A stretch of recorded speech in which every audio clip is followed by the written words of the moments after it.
pouco a pouco, fui-me apercebendo que as pessoas me chamavam e eu não ouvia.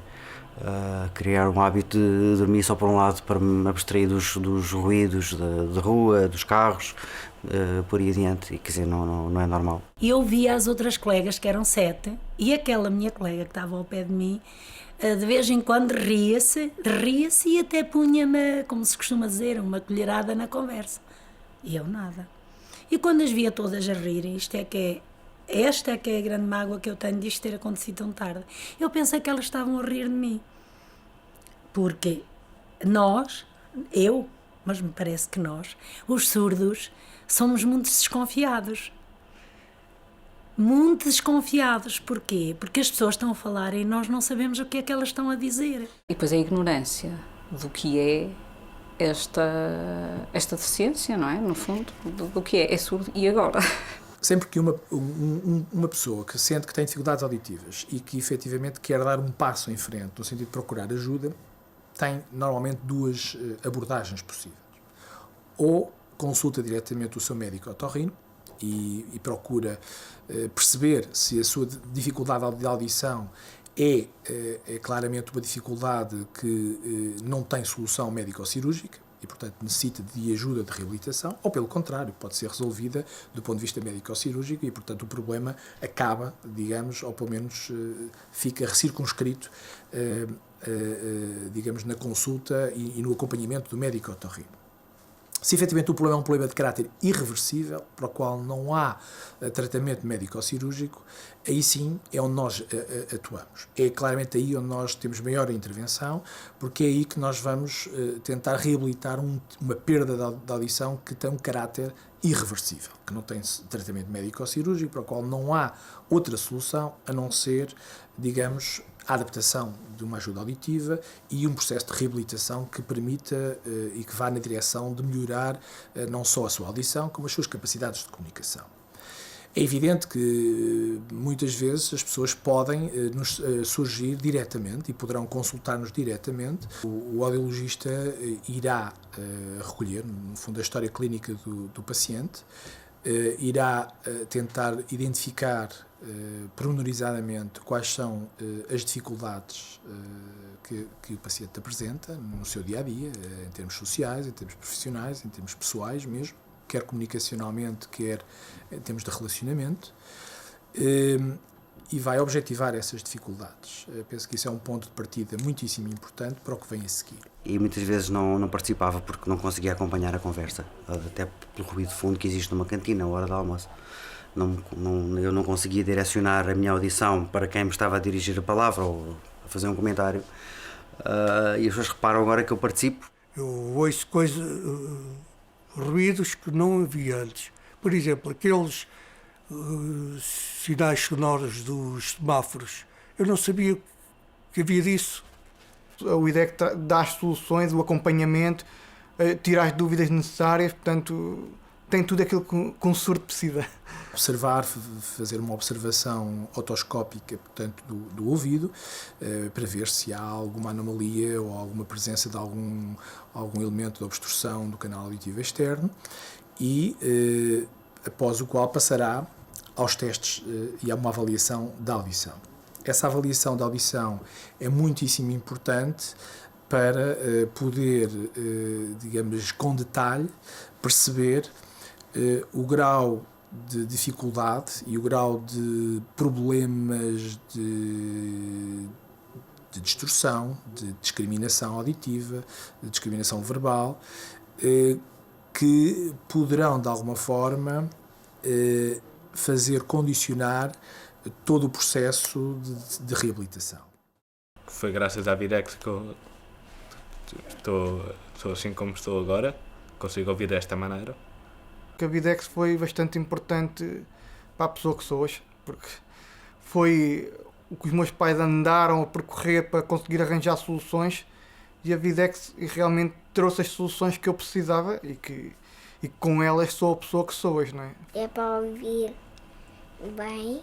E a Videx tem sido ótima, desde o dia em que eu pedi para me fazer uma demonstração do equipamento, porque eles têm uma forma de mostrar um bocadinho qual é que será o ganho que eu terei com uma prótese dessas, foram ótimos. É fantástico. Após a avaliação audiológica, o audiologista está em posse de um conjunto de dados audiométricos e audiológicos em si, que vão permitir relacionar com o grau e o tipo de dificuldades que o paciente apresentou numa fase inicial da consulta. O relacionamento dessas dificuldades com os dados audiológicos permitem, de alguma forma, fazer um prognóstico adequado do que vai ser a reabilitação auditiva. O próprio audiologista irá poder dizer ao paciente quais as dificuldades auditivas que vão ser resolvidas ou não resolvidas e, inclusive, escolher também as soluções ou as melhores soluções para aquele tipo de dificuldades que a pessoa apresenta. É nesta altura que o audiologista poderá, de alguma forma, também ajudar o próprio paciente a libertar-se do estigma da utilização do aparelho auditivo, mostrando-lhe claramente que tipo de soluções existem, quer do ponto de vista funcional, quer também do ponto de vista estético. E, portanto, as pessoas perceberem que hoje os dispositivos são extremamente reduzidos, são extremamente pequenos e o grau de satisfação estética é muitíssimo elevado.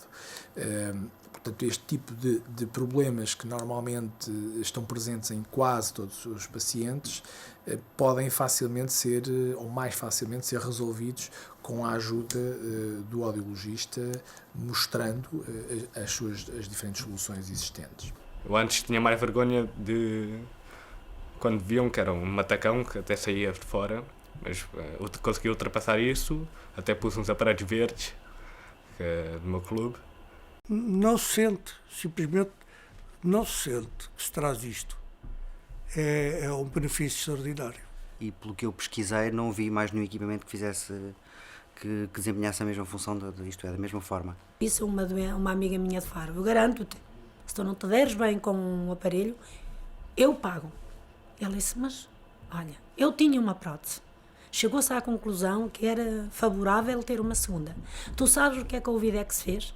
Disse: olha, Dona Lourdes, como no esquerdo a senhora tem muito mais perda e como o aparelho ainda está bom, e agora vamos pôr um novo no direito, nós então vamos fazer o inverso. Pomos um novo no esquerdo e vamos adaptar o do esquerdo para o direito. Eu disse-lhe: olha, isto eu até considero, isto nem é de vendedores. Isto é da maior humanidade que se pode escrever. É assim, quando as pessoas vão ao oculista colocar uns óculos, normalmente nunca questionam o optometrista se só vai pôr uma lente ou se vão pôr duas lentes. Normalmente, por princípio, vai pôr duas lentes. Curiosamente, a nível dos aparelhos auditivos, há muita tendência às pessoas a quererem colocar exclusivamente um aparelho.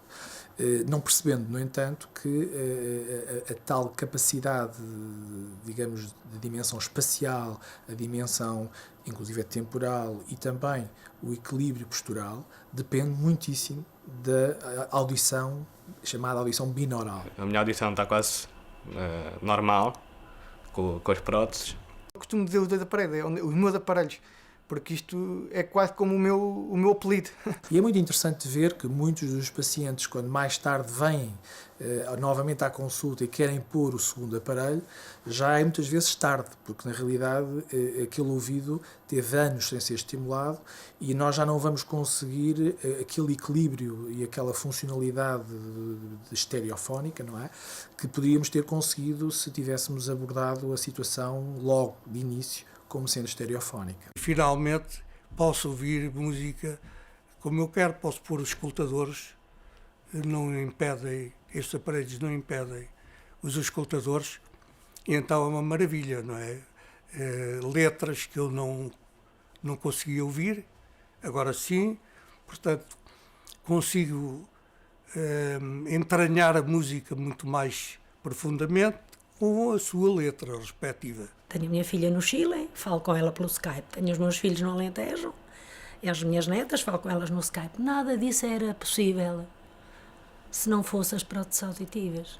Depois de tomadas as decisões relativamente às soluções preconizadas pelo audiologista e aceites pelo paciente, o audiologista vai proceder à tomada de impressão dos ouvidos, ou seja, tira a forma dos ouvidos e recolhe, no fundo, a impressão que vai ser o ponto de partida do trabalho do laboratório.